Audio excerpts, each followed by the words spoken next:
So then I got sent to Ottawa for what they call trade reselection. I'd been fairly lucky. I got fairly high marks in the navigation. So the flight lieutenant that interviewed me said, "Oh, you're an easy one." He said, "We're going to put you in as a bomb aimer navigator, like navigator bombardier." And I said, "Why would I do that?" I said, "I just came out of a pilot's course." And I said, "The course you want me to go on is at least a year." I said, "No," I said, "I want to go straight air gunner, which I can finish completely in 12 weeks with my past training." He says, "You'd rather be an air gunner than a navigator?" I said, "Yes, sir." And in those days, navigators and pilots were the ones who usually got the commissions. So anyway, he said, "Well, serve you right then." So I got called in, asked if I wanted to be an instructor. I said no. And the interviewer said, "Well," I said, "if you want to be an instructor," he said, "you'll get your commission."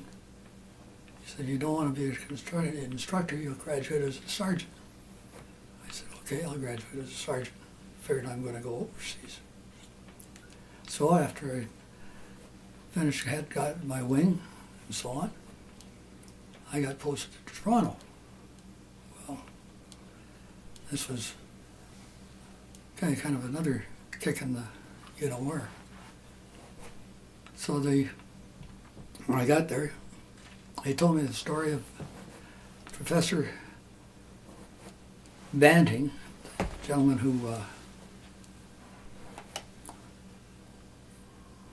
invented the treatment for diabetes and so on, and Wing Commander Franks, Dr. Franks. They were working on what they call the Clinical Investigations Unit. So I became part of the CIU. The unit was basically to test anything that people thought would be good for the Air Force. We had a staff under Dr. Franks. It's Wilbur Franks. You can Google this sometime. You might get a surprise. And he invented the G-suit. You know what the G-suit is? See? When an aircraft makes a sharp turn or dives and pulls out, your body, if you're in it, wants to keep on going in the same direction. So the tighter the turn, the higher the speed, the more G, which is the number of times gravity that your body's under. So 1G is what we're all under now. You go in a car, sometimes you get about an extra quarter of a G when you go around a corner. The average person would pass out at 3.5 G.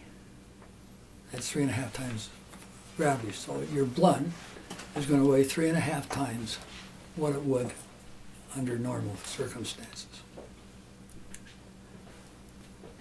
That becomes a hazard to pilots in dogfights. Basically, What are dogfights? fights between aircraft. Okay. If the pilot that can turn inside of the other pilot is going to shoot that pilot down. Because when aircraft turn, if he can turn inside of him, he's going to nail him.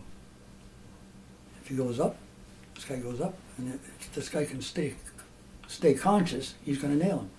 Because he's going to pass out. He's going to end up just going along and coming out like that. More like about 5.5, 6 G. And that would be enough to pass most people out. But with a G-suit, which I worked on with Dr. Franks, before this, Dr. Banting was lost. He was on a trip coming back from Britain. This is during the war of early part of 44. And so Dr. Franks, of course, was in charge. And they built what they called an accelerator. Now that's a human centrifuge.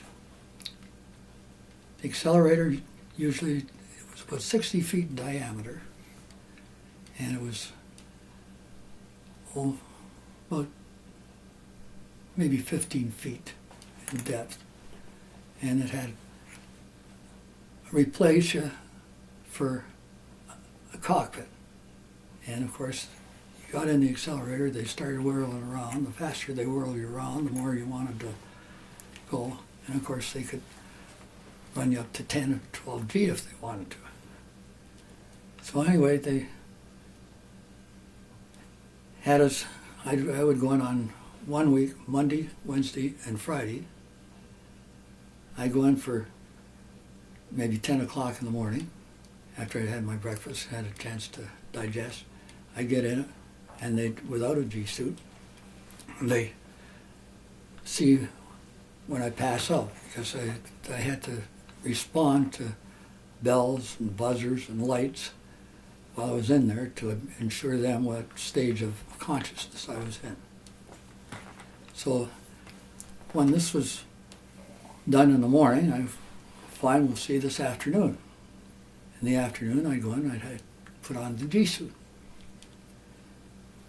And I go through the whole thing again. Now the G suit usually gave me an advantage of at least 3G. In other words, if I was passing out at 4G without the G suit, I could get up to over 7G with the G suit on. So that meant that anybody who could do that, go back to your aircraft, and who's going to win? The guy with the G suit on. The G suit was one of the big factors. At the time, I thought it was a bunch of crap because I wanted to get overseas where the war was. You know, you're stupid when you're young. The Sabres, a jet, were not the great plane. The MiG was actually a better aircraft as far as maneuverability and a lot of other factors, but yet our Sabres had a ratio of 11-to-1 for knocking down the North Koreans and Russians. And it was because they were not allowed to go past the Yellow River because they're afraid if one of the Sabres happened to get shot down and they found the G suit, that was the big secret was over. But anyway, that was one of the big reasons why the Sabres did so well in the Korean War. But there's other experiments that I was involved in. Actually, one of the books has got a synopsis of what I did there. But Wing Commander Franks, he's unheralded, but he should have had a lot more credit because he developed the way of surviving for the war after with Japan, how to, if you're shot down the middle of the Pacific Ocean, how to survive, and how to feed yourself and what to do. A lot of things like that.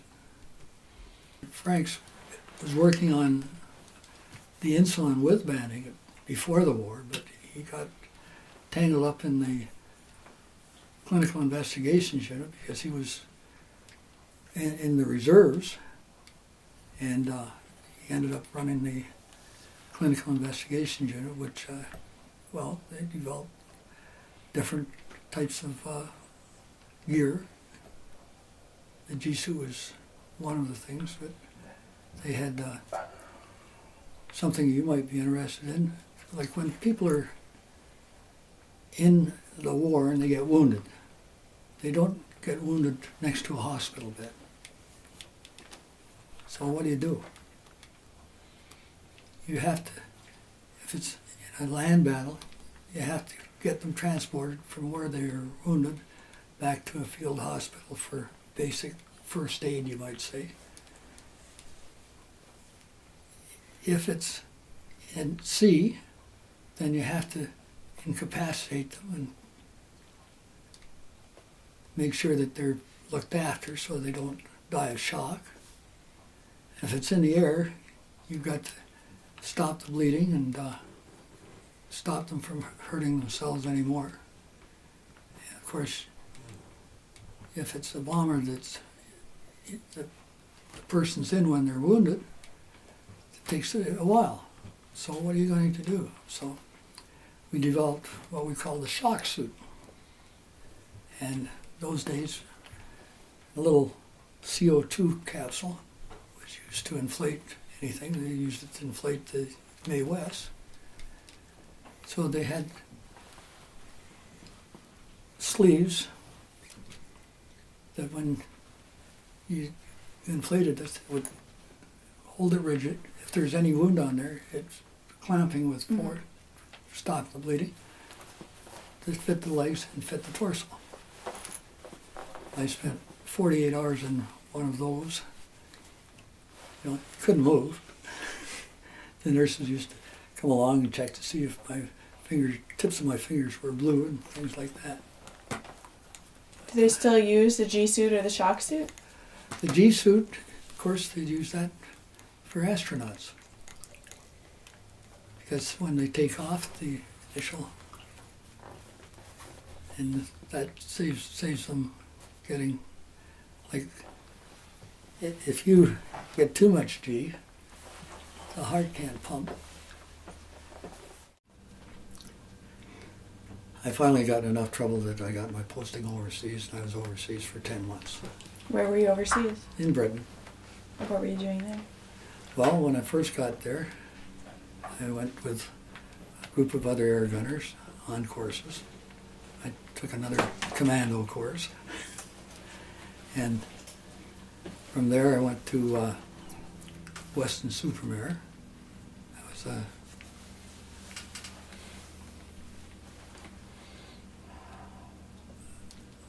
a training course for air crew to sharpen up their, like if you're an air gunner, you did a lot of deflection practices for deflection shooting, and we took pyro course and how to disarm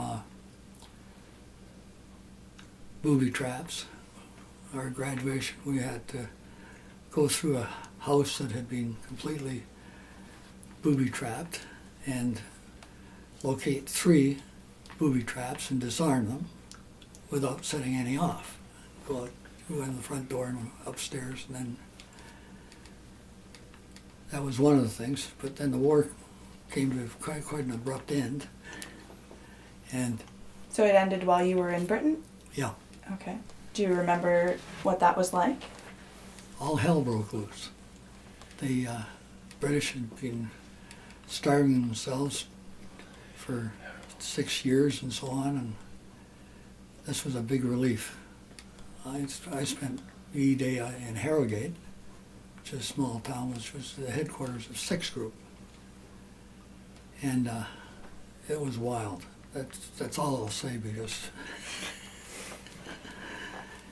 I don't remember most of it. And I didn't remember the next morning. Right after that, I was sent to a place called Milford-on-Haven, which is on the south coast. The POWs, this guy here was a POW, Art Anderson, and they were coming back from the continent where they'd been held as prisoners of war. And their uniforms, some of those guys had been POWs for 4 years. So you imagine the state of their uniforms and stuff like that. And Art, to this day, he says he hardly ever would dream of eating soup, because they lived practically on cabbage and potato soup. That was about what they got. But anyway, Art's still around. So I went to Milford-on-Sea, and as these guys came in, we get a new batch, a busload, every week. And we would try and get them fed so that they fill out a little bit, get them so that they were human beings again. We had what had been a vacation home for British people, and it was right on the south coast. We had squash courts and lots of other facilities. So it's like a rehab almost. Yeah, it was. The idea was to get these guys back. Most of them were way underweight, and yeah, I said, after 2 weeks, you wouldn't know they were the guys. I used to take a certain group of them into Bournemouth, and Bournemouth was number 1 PRC for the Canadians. That's the personnel reception center for all aircrew. So they had uniforms, Canadian battle dress, so on. Got these guys so as they looked like they're all officers. They looked like officers by the time we got through with them. And we'd start off in the morning, go for a walk. It was right on the south coast. We'd go down, walk along the beach, come up, and it just so happened there's a pub right at the end of the place we'd come up. And of course, I was authorized to allow them to have 2 quarts of beer. 2 pints, pardon me. And after 2 weeks, you just wouldn't believe how these guys looked. Well, anyway, we ran out of POWs, and we closed that up. A lot of people, I know in my case, and most of my friends, up until you're about 26 or so, you're not too sure of what you are and where you're going. The military sure lets you know where you are and how you can go where you want.